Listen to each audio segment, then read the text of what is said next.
Welcome sa kusina ni Dodong, atong Bisaya nga food vlog. Ang atong palabas karon kay magluto tag escabeche. Ako ang version ni siya. Bago ta magluto, tagaan sa tamo gamay nga history sa escabeche. Ang escabeche gikan ni siya sa Spain, gidala sa Pilipinas ni Magellan. Dala nga asa ilang ruta hindi bugo.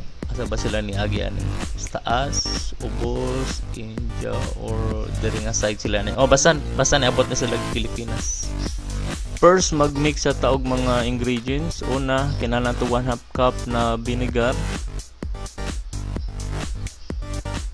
1/4 cup na water, 1/2 cup brown sugar, 2 tablespoon soy sauce,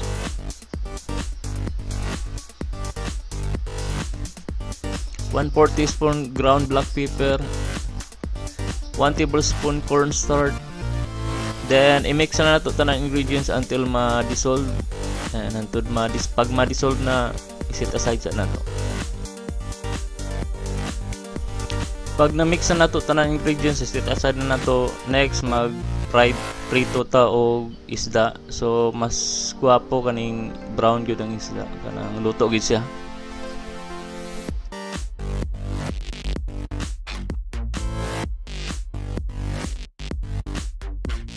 Pag human na nimo prito ang isda, bawasan na nimo ang mantika gamay kay diri nato igisa balik ang mga lamas. Una, magisa ta og garlic. Then pag mag-brown na siya, igisa na pod nato ang sagol nato ang onion. Igisa lang hantod maluto ang imuhang onion o garlic.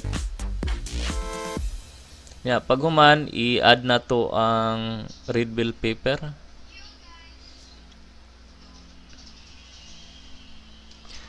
Then ang loya isagol na po nato. Then pag human ani, i-add na to ang carrots. Yan. I-mix lang, igisa lang to na ingredients.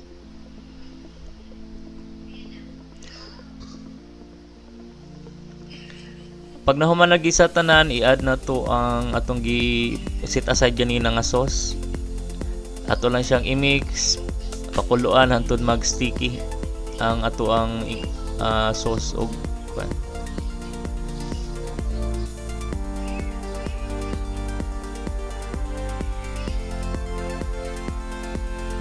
yan na, medyo sticky na siya. So pag inani na, pwede na to siya i-mix ato ang isda. Yan, mas prepare na ko ani siya para napoy art gamay.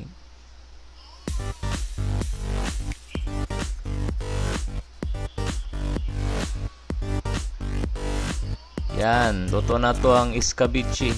Lami ni siya actually, sweet and sour. Yan, kaunta.